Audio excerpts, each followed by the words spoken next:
자, 민총 마지막 부분하고 물고버 들어가겠습니다. 오늘은 이제 154페이지부터 하겠습니다. 154페이지입니다. 거기 법률행위 부관 써 있죠. 부관이란 법률행위에 부과된 약속 또는 부과된 약관입니다. 그중 우리는 조건기한 두 가지를 공부합니다. 근데 조건기한은 판례가 별로 없으니까 거의 법조문 위주로 나옵니다. 법조문을 잘 숙지하시면 되겠습니다.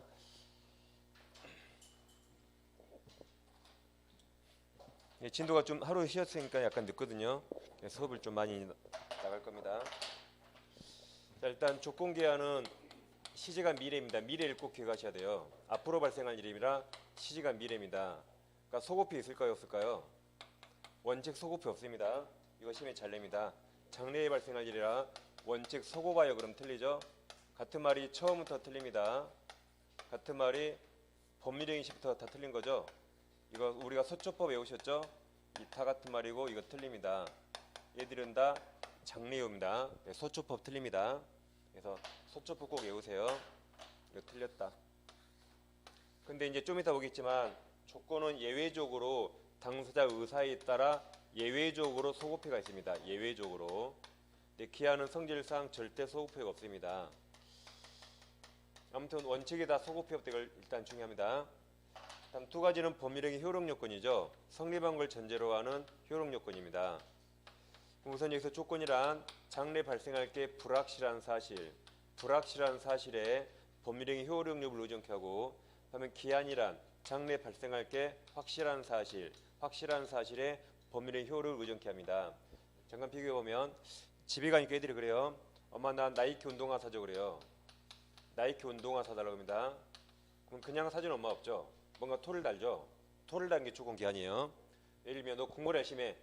너 영어 점수 90점 이상 맞으면 사줄게 그래요. 영어 점수 90점 이상 이것은 발생할 게 확실합니까? 불확실합니까? 객관적 불확실하죠. 그럼 이건 이제 조건이 되는 거죠. 또는 뭐 너 전교 20등 안에 들면 사줄게. 전교 20등 안에 들면 사줄게 그래요. 이것도 발생할 게 불확실하죠. 그럼 조건이 되는 겁니다. 이번에는 뭐 너 생일 때 사줄게. 좀만 기다려 그래요. 생일은 발생할 게 확실하죠. 이건 기한이 되는 거죠. 또는 이제 뭐 이제 계약이 지금 미뤄졌잖아요. 계약하면 계약일날 살게 그래요. 계약일날. 계약은 발생할 게 확실하죠. 그러죠. 이것은 기한이 되는 겁니다. 계약 날짜 정해 있잖아요. 확실합니다. 이처럼 장래 발생할 게 객관적 불확실하면 조건이고 객관적 확실하면 기한이 되는 겁니다. 두 개를 나누면 되겠습니다. 근데 여기서 이제 조건이 두 가지가 있는데 이 두 개가 상당히 헷갈립니다. 이것만 잘 비교하면 나머지는 비교가 쉽습니다. 조건이 먼저 정지 조건이라는 게 있죠. 그리고 해제 조건 두 가지가 있습니다. 그럼 정지 조건이라는 게 성취가 되면 성취한 때부터 장래를 향해서 법률행위 효력이 발생하는 겁니다. 효력 발생 조건이고, 반면 해제 조건이 성취가 되면 성취한 때부터 장래를 향해서 효력이 소멸하는 거죠. 효력이 잃는 걸 말합니다. 그래서 발생 조건과 소멸 조건이 있습니다. 그다음 이제 기한은 보통 두 가지로 분류하거든요. 이제 기한은 먼저 시기와 종기 이렇게 분류하는 게 있고, 다음 확정 기한과 불확정 기한 이 두 가지 분류 방법이 있습니다. 확정 기한과 불확정 기한 이 두 가지 분류할 수 있습니다. 먼저 시기 종기는 시기가 시작 그 말이죠. 종기가 끝난단 말이죠. 그래서 시기가 도래하면 그때부터 효력이 발생하는 기한입니다. 여기는 발생하는 조건이죠. 여기는 발생하는 기한이 되는 겁니다. 반면 종기가 도래하면 그때부터 이것도 장래를 향해서 효력이 소멸하는 기한이 됩니다. 그 다음 이거 두 가지는 일단 발생할 건 확실하죠. 근데 날짜까지 정확히 정해지면 확정기한이고 날짜는 잘 모를 수 있죠. 이제 그게 불확정입니다. 아까 너 생일 때 선물 사줄게. 너 생일이 8월 1일이라면 8월 1일 딱 이렇게 정해 있죠.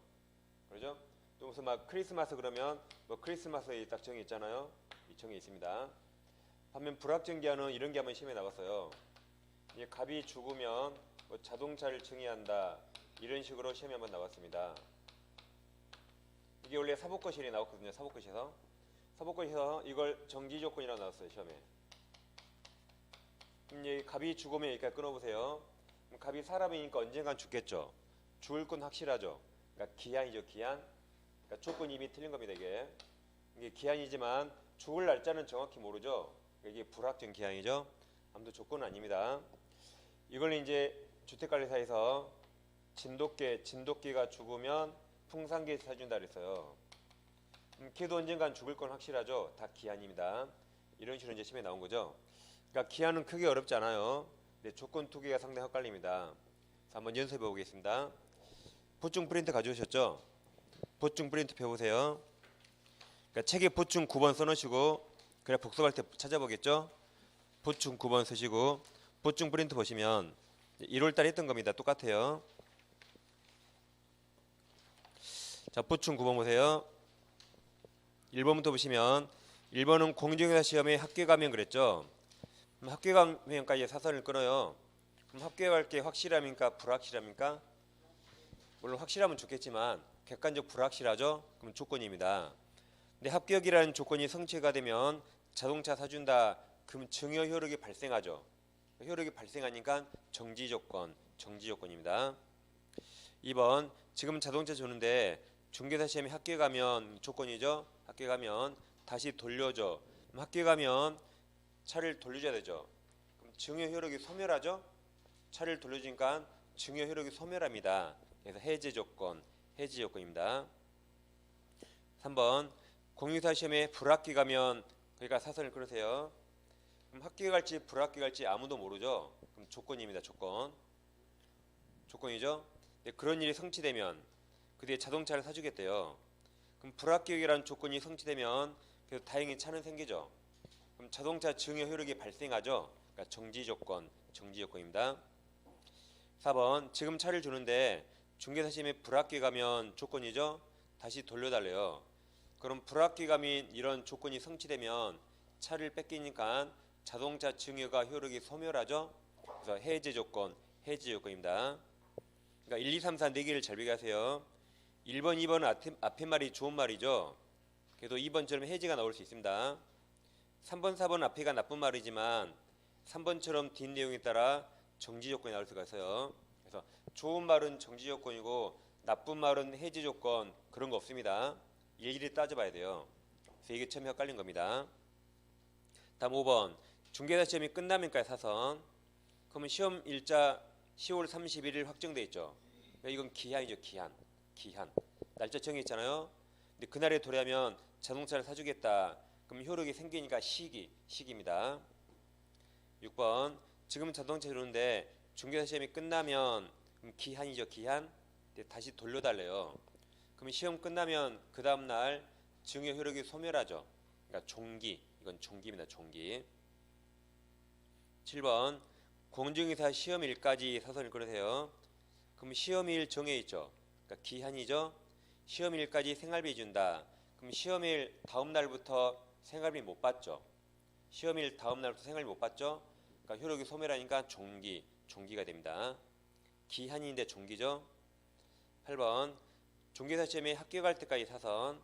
그럼 합격할 때까지 조건입니까? 기한입니까? 합격할 때까지 조건이요, 기한이요? 합격을 보셔야 돼요. 우리 국어 시간 아니죠? 뭐뭐 할 때까지 뭐 영어로 until 이런 거 기한 아니에요. 우리 국어 시간 아닙니다. 까지가 중요한 게 아니라 합격이란 게 발생할 게 확실합니까? 불확실합니까? 불확실하니까 조건이죠. 국어 시간 아닙니다. 조건이죠. 그럼 합격이 성취되면 그 다음에 합격할 때까지 생활비 주는 거죠. 그럼 합격하면 다음 날부터 생활비 못 받죠. 그러니까 효력이 소멸하니까 해제 조건입니다. 해제 조건.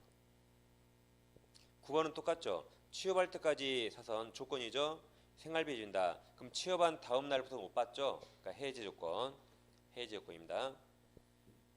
10번은 중개할 때 많이 써먹을 수 있죠. 자, 10번은 건축 허가가 안 나오면 거기까지 사선. 그럼 허가가 날지 안 날지 모르죠. 그러니까 조건이죠. 조건. 그 다음 무효 동그라미. 무효는 효력이 소멸하죠. 그러니까 이게 해제 조건입니다. 무효로 하기로 하면서 토지 매매계약을 체결할 수 있죠. 그럼 해제 조건이에요.